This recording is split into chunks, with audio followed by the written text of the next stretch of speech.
రంగు రంగు తారలన్నీ తొంగి తొంగి ఒక్కసారి చూస్తున్నా ఏంటినా, పైన లేని వెన్నెలంతా నేల మీదకొచ్చినట్టు నువ్వుంటే చూడవా.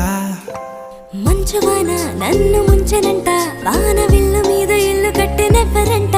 ఈ లోకమంతా నిన్ను చూసినంట, ఏ దిష్టి నిన్ను తాకకుండా ఇంటిలోనే దాచుకుంటా. రంగు రంగు తారలు